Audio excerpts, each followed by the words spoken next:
3 ปีคันนี้นะเขาเจ้ารับประกัน3 ปีแต่ของเขาเนี่ยเขาเจ้ารับประกัน1 ปีเนาะมันอาจจะแตกต่างกันราคาอยู่ที่ราคาหั่นแหละ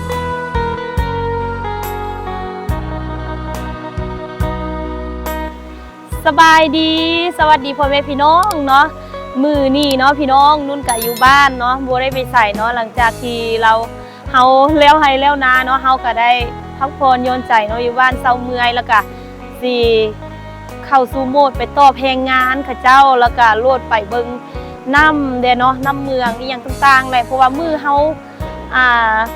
ดำนาหั่นน่ะฝนตกหนักเนาะบาดแล้วดำนามาฝนบ่ตกนี่คือแบบสี่เนาะบรรยากาศยามเช้านี่ดีเนาะอากาศดีคักเลยพี่น้องเพราะว่าหลังจากที่ฝนฟ้าเช้าเนาะอีหยังก็มันก็เฮ็ดให้แบบธรรมชาติอีหยังต่างๆมันก็เขียวสดงดงามมีน้ำมีหยังเนาะหลายๆสิ่งหลายแนวมื้อนี้ก็นุ่นก็สิพาพี่น้องเนาะไปยินดีกับหน้านุ่นเนาะที่เขาเจ้าซื้อรถคูโบต้าใหม่เลยใหม่ๆล่าสุดเลยเนาะพี่น้องบ่ฮู้ว่าเพิ่นซื้อในราคาเท่าใดเพราะว่าเพิ่นเองก็เห็นอันเฮาเนาะเห็นครอบครัวนุ่นหั่นน่ะซื้อแต่ว่าของเฮาหั่นจะเป็นตาช้างเนาะแต่ว่าของเขาเป็นคูโบต้าเขาเจ้าว่าแต่ว่าก็บ่ฮู้ว่าแม่นตาอีหยังแท้เพราะว่ามื้อนี้นุ่นก็สิพาพี่น้องไปเบิ่งแต่เช้าเลยแหละเพราะว่าเพิ่นก็ซื้อมาก็ยังแบบยังเฮ็ดอันนี้อันนั้นอยู่แต่ว่าห้างเพิ่นว่าเพิ่นสิเอาห้างแบบเก่าของพี่น้องนุ่นเนาะบ่ฮู้ว่าเพิ่นซื้อแม่นรุ่นใดเนาะเดี๋ยวสิเป็นแนวใดเนาะเฮาก็สิพาพี่น้องเนาะย่างขึ้นเมื่อเลาะหาหน้านุ่นแล้วก็รถเมื่อเบิ่งดินน้องทรายเนาะหลังจากที่เพิ่นก่อกำแพงอีหยังแล้วต่างๆเนาะเฮาก็บ่ได้ขึ้นเมื่อเลยเนาะพี่น้องแต่ว่ามื้อนี้ก็เป็นมื้อที่แบบว่าเฮาอยู่บ้านนั่นน่ะก็เลยแบบว่ามีเวลาขึ้นเมื่อเบิ่งแล้วก็รถเมื่อเบิ่งรถของหน้าเนาะที่เพิ่นซื้อรถใหม่ดีใจน้ำเพิ่นแฮงเนาะเดี๋ยวไปเบิ่งเป็นอะไรก็สิเห็นนำกันเนาะพี่น้องไปนี่เนาะบรรยากาศข้างหน้าที่นุ่นมานั่งเปิดคลิปวิดีโอพี่น้องโอ้โหบรรยากาศดีคักเลยมื้อนี้นี่น้ำก็ใหญ่เนาะน้ำเริ่มใหญ่แล้วแต่ว่าสิให้มันใสๆก็บ่ได้ใสขนาดนั้นเนาะพี่น้องเด้อันนี้จะเป็นน้ำห้วยจุดที่เฮาอาบน้ำทุกเทื่อเนาะก็จะเป็นจุดนี้เลยแหละนี่เฮาก็จะมาอาบน้ำอาบในเนาะคนอยู่ภายในหมู่บ้านก็จะใส่กินแล้วก็ใส่อาบน้ำอาบในใส่ในกิจวัตรประจำวันก็คือเขาจะมาตักน้ำแห้งนี่เนาะเพราะว่าเป็นน้ำที่แบบว่าไหลจากเทิงภูขึ้นมาเลยเนาะนี่ไปพี่น้องสิพาพี่น้องยางเมือเฮือนของหน้านึงเนาะว่านุ่นยางมาทางลัดเนาะทางนี้จะเป็นทางลัดที่จริงไปตามทางรถก็ได้แต่ว่าอันนี้เป็นทางลัดเขายางลัดมาทางน้ำเลยบรรยากาศในยามเช้านี่ดีอากาศดีคักเลยพี่น้องว่าช่วงนี้ก็เป็นช่วงที่ฝนตกเนาะไปทางใดก็ต้นไม้ใบหญ้าเขียวสุดงดงามเนาะมึงหญ้าว่างามๆอย่างกับทุกอย่างเลยภายในหมู่บ้านของเขานี่รถไถสยามคูโบต้าอยู่หมู่บ้านนู้นเนาะส่วนใหญ่เขาจะใส่รถไถแบบนี้แหละเป็นรถไถนาอย่างต่างๆเด้กาเกียมที่ไปไถนาได้นี่ตอนนั้นพี่น้องจื้อได้บ่เขาเคยมาเส้นทางนี้จะเป็นทางแดงเดี๋ยวนี้เขาเจ้าปูยางแล้วจ้าทุกคนเขาเจ้าปูยางแล้วเนาะเดี๋ยวนี้ก็ปกติเลยเป็นทางมานาเนาะบางมือก็มาทางนี้บางมือก็ไปทางลัดเนาะทางนี้เขาเจ้าจะปูหอดแถวกายดินน้องทรายไปนั่นนึง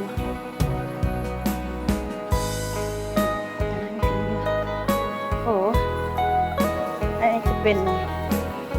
เส้นทางภายในหมู่บ้านเลย2 เส้นเขาเจ้าจะปูยางแบบนี้ลางรถเหลือนะเจ้าก็ไม่ได้ปูยางเนาะทางซอกทางซอยแบบซี่เขาเจ้าก็ไม่ได้ปูเนาะ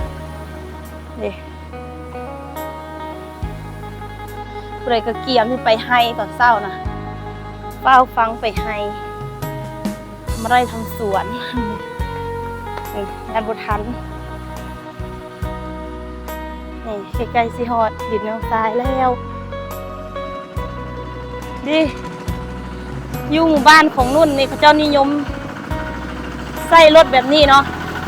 เป็นยานพาหนะในการขนส่งไปหัวไปสวนไปอย่างต่างๆเจ้ามาใส่นิยมใส่รถแบบนี้เนาะยางขึ้นเมื่อแถวนี้แหละดินน้องซ้ายเบึงตอนนั้นพี่น้องเป็นพวกเป็นคุมเป็นอันนั้นเนาะแต่ว่าเดี๋ยวนี้เดี๋ยวมันเป็นทางดีจังซี่แล้วเขาก็ได้มาถมอย่างต่างๆแต่ว่ายังไม่มีเงินสร้างบ้านเลยจ้าเจ้าก็ถมทางขึ้นดิ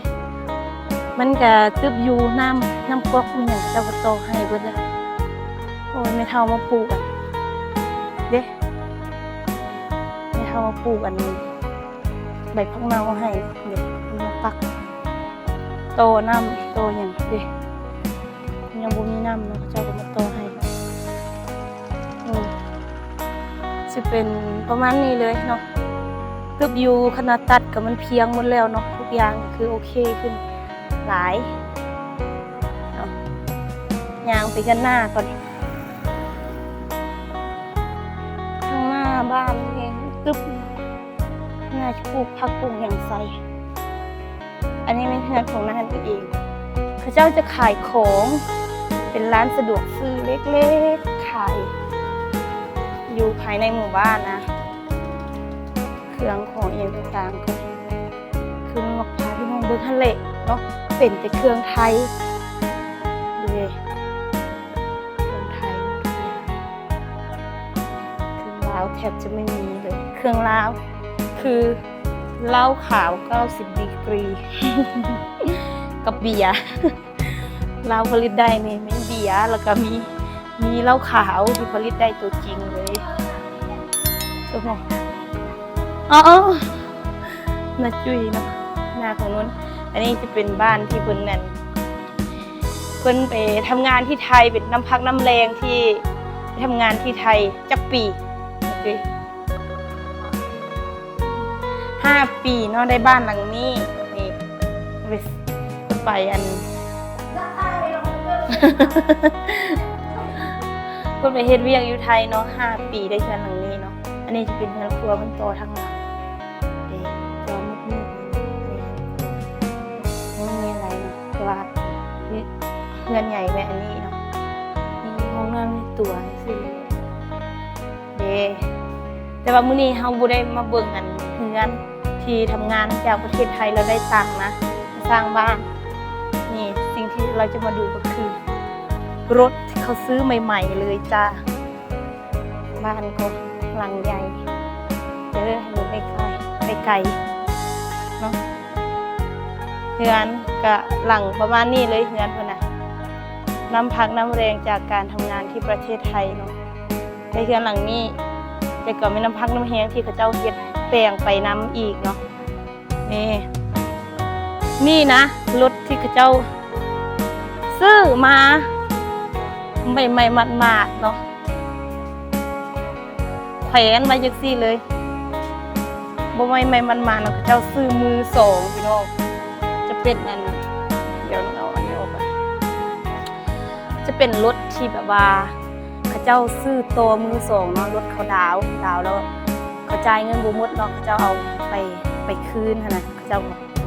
ซื้อตัวเลยนะอยู่ห้างเนาะลักษณะที่แบบติดไฟแนนซ์มานี่แหละเจ้าเอามาคืนเนาะแล้วก็ว่าบ่มีเงินจ่ายโตนะแล้วก็หน้านึงก็ไปซื้อดิจักก็ยังไม่ใหม่อยู่เนาะเจ้าดาวปีกายพอมาปีนี้บ่มีเงินแล้วก็ได้เอาไปส่งคืนนะนี่เนาะบริษัทเนี่ยรถนี้มันตราช้างอันนี้ก็ตราช้างคือกันเลยคิดว่าของเขาเป็นตราช้างนี่กับบุเมนคูบูต้า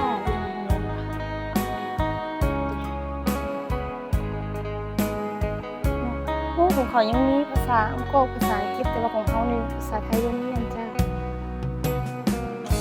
เขายังติดภาษาลาวอยู่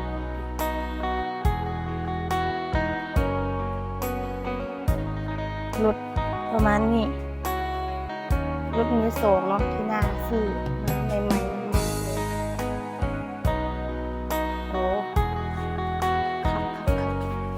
ตีนนี่อย่างที่ยังใหม่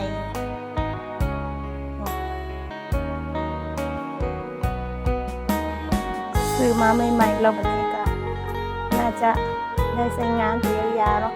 รับประกันคุณภาพ3 ปีเด้บริษัทสยามคูโบต้าโอ้ดีรับประกัน3 ปีคันนี้นะ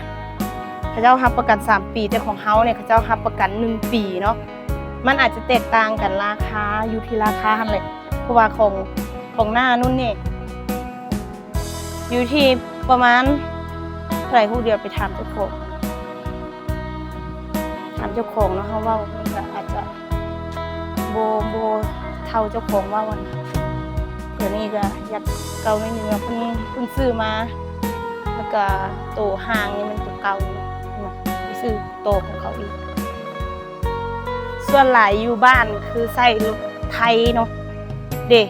เป็นรถจักรรถจักรคันนี้ก็ฮอนด้าซื้อประมาณ33 ล้าน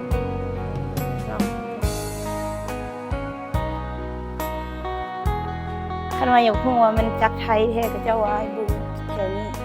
นี่มันเป็นจักรฮอนด้าสิมันเป็นของไทยอันติดจะนี่จีนเจ้าสามารถติดลอกเลียนแบบได้ทุกอย่างแต่ว่าคันเฮาอยากรู้ว่ามันจักรอันอย่างเฮาเบิ่งปูถังไปสิรู้เลยเดี๋ยวไปถามหน้าหนูก่อนว่าซื้อรถไถนาประมาณเท่าไหร่